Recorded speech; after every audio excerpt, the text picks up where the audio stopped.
नमस्कार, स्वागत है आपका कमोडिटी सुपरफास्ट में। आपके साथ मैं हूं नेहा आनंद। फटाफट हम हमारे एक्सपर्ट से आपका परिचय कराएं, आपको बता देते हैं कि कमोडिटी मार्केट की वो 5 बड़ी खबरें कौन सी है। तो कच्चा तेल हमारे रडार पर है और वो सबसे बड़ी खबर बनी हुई है कमोडिटी स्पेस की, क्योंकि इसमें तेजी थमने का नाम नहीं ले रही है। पिछले 2 ट्रेडिंग सेशन की बात करें, 5% से ज्यादा की स्ट्रेंथ है और देखिए 5400 का जो स्तर है वो यहाँ पर आंकड़ा पार हो गया। 200 रुपए से अधिक की मजबूती कच्चा तेल एमसीएक्स पर दिखा रहा है। और वो क्यों? क्योंकि अंतरराष्ट्रीय बाजार में हमने जबरदस्त तेजी आते हुए देखी है। 71 के पार WTI क्रूड और ब्रेंट क्रूड की बात करें तो इसमें भी हमने 74 के पार कीमतें जाते हुए देखी हैं।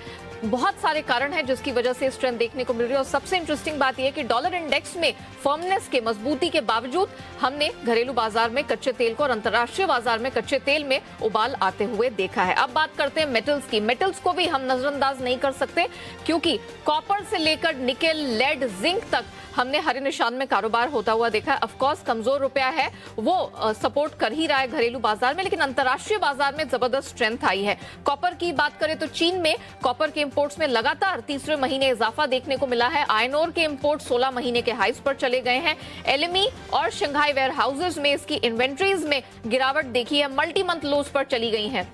बहुत सारे फैक्टर्स हैं जो मेटल को बढ़ावा दे रहे हैं। और कल हमने देखा था कि चीन के सेंट्रल बैंक की तरफ से जो कैश रिजर्व रिक्वायरमेंट में कटौती हुई है, ये एक बड़ा बूस्टर साबित हुआ है, बड़ा स्टिमुलस मेजर साबित हुआ है और इसने भी पूरे मेटल पैक को चमकाने का काम किया। और यही कारण है कि एमसीएक्स पर सारे मेटल्स हरे निशान में ट्रेड कर रहे हैं। 740 के पास कॉपर है और निकेल, लेड, जिंक ये भी डॉक्टर कॉपर की तेजी को फॉलो कर रहे हैं। हालांकि सोने चांदी की अगर बात करें, चांदी तो फिर भी 200-250 रुपए की स्ट्रेंथ के साथ ट्रेड कर रही है, क्योंकि उसको बेस मेटल की, इंडस्ट्रियल मेटल्स की भी तेजी का सहारा मिल रहा है। लेकिन सोने की बात करें तो ये एक दायरे में फंसता नजर आ रहा है। 48,000 एक अहम रेजिस्टेंस घरेलू बाजार में साबित हो रहा है। वो इसलिए क्योंकि अंतरराष्ट्रीय बाजार में जो सोना है वो 1777 और हमने देखा है $1784 के बीच में, ये $60 के दायरे में फंसता हुआ नजर आ रहा है। मजबूत डॉलर तो एक कारण है ही, इसके अलावा ओमिक्रॉन को लेकर जो आशंकाएं थी वो थोड़ा सा यहाँ पर छटती हुई दिख रही हैं दुनिया भर में।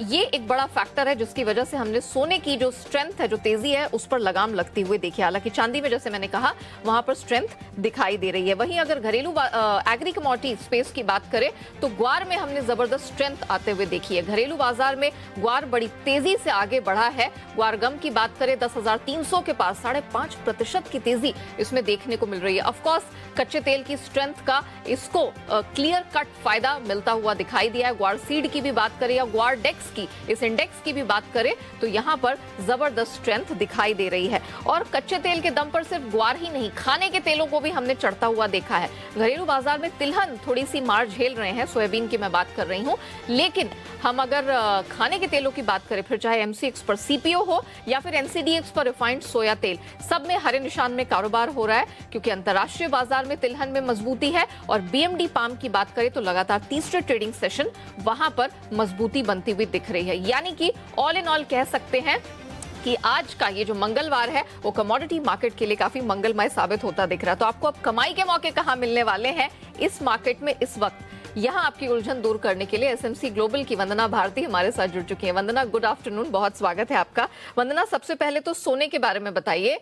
काफी समय से हम देख रहे हैं ये दायरे में फंसती हुई कमोडिटी नजर आ रही है। मौजूदा स्तर पे क्या किया जाए? फ्लैट टू पॉजिटिव ट्रेड दिखाई दे रहा है। जी नेहा, बिल्कुल सही कहा, फ्लैट टू पॉजिटिव है। मुझे लग रहा है कि $70-60 से इसने एक बाउंस दिया है, $70-80 से अब ये स्टे कर रहा है। और दूसरी तरफ नेहा, मुझे लग रहा है कि अब थोड़ा सा पॉज आना चाहिए डॉलर इंडेक्स में, क्योंकि शार्प रनअप हम लोगों ने देखा था और जो ईयर एंड कमोडिटीज में जो एक डिक्लाइन आता है, मुझे लग रहा है कि they are done with that. और मुझे लग रहा है कि अब बाउंस यहाँ से आएगा, शार्प पॉज आ चुके हैं यहाँ पे। लेकिन अगर सोने के केस की बात की जाए तो मुझे लग रहा है कि अभी यहाँ पे बिल्कुल दायरे में कारोबार हो सकता है। मेरे ख्याल से 47,950 के लेवल पे एक बाइंग करनी चाहिए। यहाँ पे छोटी बाइंग करके चलना होगा सोने में। 48,200 का टारगेट रखे, 47,725 रुपए का एक स्टॉप लॉस लगा के चले। और मुझे लग रहा है कि बुलियन काउंटर अभी ऐसा काउंटर है जहां बहुत बड़ी मूव की एक्सपेक्टेशन नहीं है, तो छोटे छोटे मूव से आप कमा सकते हो और बायर सेलर्स दोनों को ये कमोडिटी मौका देगी। ओके, मेटल स्पेस को भी हमने चमकते देखा और बहुत सारे कारण है। चीन इसके रूट में शामिल है जिस कारण से हम मेटल पैक में तेजी देख रहे हैं। मुझे बताइए मेटल स्पेस में कहां कमाई का मौका आपको दिख रहा है? नेहा मुझे लग रहा है सबसे पहले इजी लेंडिंग चाइना ने खत्म करने की बात करी थी, लेकिन अब फिर से उन्होंने शुरू करा है। यहाँ पे लिक्विड इंजेक्शंस भी हो रहे हैं, युआन उन वो दे रहे हैं, तो मेरे ख्याल से एक मूव यहाँ पे आई है और मूव मुझे लग रहा है सारे बेस मेटल पैक में आ गया है लगभग। लेकिन एक कमोडिटी है जो क्रूड के साथ यहाँ पे काफी कोरिलेटेड है, स्ट्रांगली कोरिलेटेड है, और वहां पे जो अपसाइड मूव है वो आना बाकी है। मुझे लग रहा है कि ये एल्यूमिनियम है और एल्यूमिनियम में 212 रुपए पे एक बार खरीदारी करनी चाहिए, 215 का टारगेट रखना होगा। जो स्टॉप लॉस होगा वो 210 रुपए 50 पैसा का लेके चलना चाहिए। और इस कमोडिटी में मुझे लग रहा है कि थोड़ा सा इन्वेंट्री भी डिक्लाइन होगा। और एक चीज देखने की बात है नेहा, पिछले नवंबर दिसंबर में देखें तो जो लोअर साइड पे जो भी करेक्शन आया वहां पे हम लोगों ने देखा कि एलएमई से इन्वेंट्रीज जो है वो काफी निकले हैं। तो मेरे ख्याल से जो भी बेस मेटल से उसमें एक बेस बन रहा है अच्छे से कंसोलिडेशन का, और अपसाइड जो है अब यहाँ से फिर से आना चाहिए। वेरी वेल, चलिए लेकिन कच्चे तेल में तो हम आपसे डेफिनेटली स्ट्रैटेजी लेना चाहेंगे, क्योंकि 5400 के लेवल पर नजर थी, वो आज पार होते हुए दिखा है जस्ट अभी कुछ मिनटों पहले। तो मुझे बताइए ये तेजी सस्टेनेबल है क्या? अभी कमाई के मौके दिख रहे हैं आपको? नेहा मुझे लग रहा है कि सतर्क होकर यहाँ पे कमाई करना चाहिए। यहाँ पे मुझे लग रहा है कि पॉजिटिव जो एक्शन है अभी यहाँ पे कंटिन्यू रहेगा, और काफी क्लोजली यहाँ पे जो ट्रेडर्स है वो फॉलो कर रहे हैं ओमिक्रॉन को। और मुझे लग रहा है कि जिस तरीके से है कि स्प्रेड तो क्विक है, लेकिन यहाँ पे जो सिम्टम्स है वो माइल्ड है।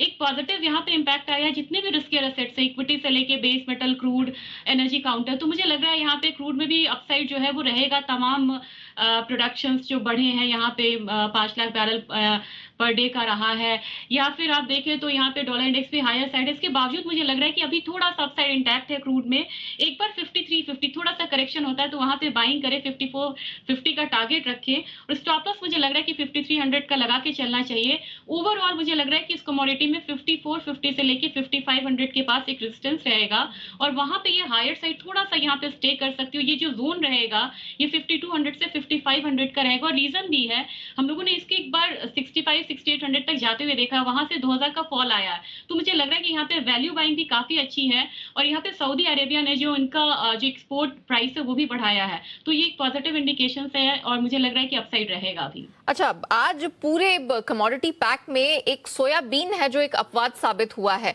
अंतर्राष्ट्रीय बाजार में। ऑयल सीड को फिर चाहे आप कनोला ले लीजिए, आप रेप सीड ले लीजिए, सोयाबीन ले लीजिए, सब में स्ट्रेंथ दिखी है, खाने के तेलों में स्ट्रेंथ दिखी है, लेकिन घरेलू बाजार में सोयाबीन है वो दबाव झेल रहा है। तो क्या करने की सलाह होगी सोयाबीन में? नेहा बता रही थी और मुझे लग रहा था ये बहुत अच्छी स्प्रेड स्ट्रैटेजी का मौका है। यहाँ पे मुझे लग रहा है कि रिफाइंड सोया को बाय करना चाहिए, सोयाबीन को यहाँ पे सेल करके चलना चाहिए। और इंटरनेशनल बाजार में देखें तो 5 महीने की गिरावट के बाद अब सोयाबीन वहां पे संभलता हुआ दिख रहा है, लेकिन जब भारतीय बाजार था वो डिकपल होकर ट्रेड हो रहा था, अभी भी प्राइसेस हायर साइड थे। तो यहाँ पे मुझे लग रहा है कि मार्केट थोड़ी सी सिंक्रोनाइज होगी इंटरनेशनल मार्केट से, सोयाबीन में फॉल आएगा और रिफाइंड में यहाँ पे फिर से बाइंग आने की उम्मीद है। तो मेरे ख्याल से सोयाबीन को यहाँ पे सेल करके चलना चाहिए 6490 पे, 6300 का टारगेट रखना होगा, 6560 का स्टॉप लॉस लगाना होगा।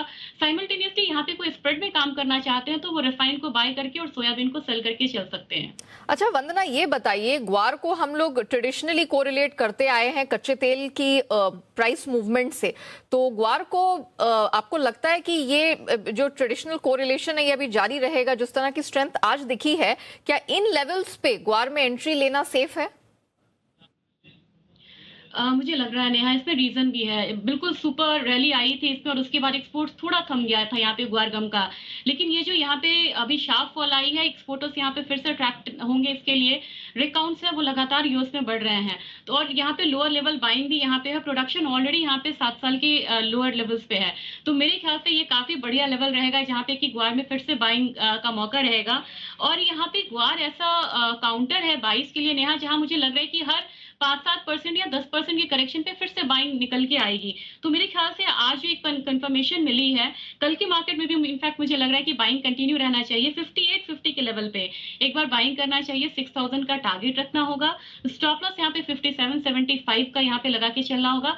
बस एक बात बताना चाहूंगी कि यहाँ पे बहुत लंबे टाइम के लिए ग्वार को बाई साइड में होल्ड करके ना चले, एक रिस्की कमोडिटी है, दोनों साइड का मूव भी दिखा रही है, तो यहाँ पे क्विक प्रॉफिट बुकिंग की भी सलाह रहेगी और स्टॉप लॉस के साथ यहाँ पे ट्रेड करना बनता है। बिल्कुल। बिल्कुल। मतलब लालच बिल्कुल नहीं करना और सतर्क रहना है, जैसे ही लेवल मिले तुरंत वो प्रॉफिट उठाइए और निकल जाइए, वरना आपका जो प्रॉफिट है वो यहाँ नुकसान में तब्दील हो सकता है। शुक्रिया वंदना हमारे साथ जुड़ने के लिए और कमोडिटी मार्केट में सुपरफास्ट स्ट्रैटेजीज आज हमारे दर्शकों के साथ शेयर करने के लिए। चलिए तो कमोडिटी सुपरफास्ट में फिलहाल इतना ही, मुझे दीजिए इजाजत, लेकिन बने रहिएगा जी बिजनेस के साथ। 4 बजे की बड़ी खबरें लेकर हम जल्द हाजिर होंगे।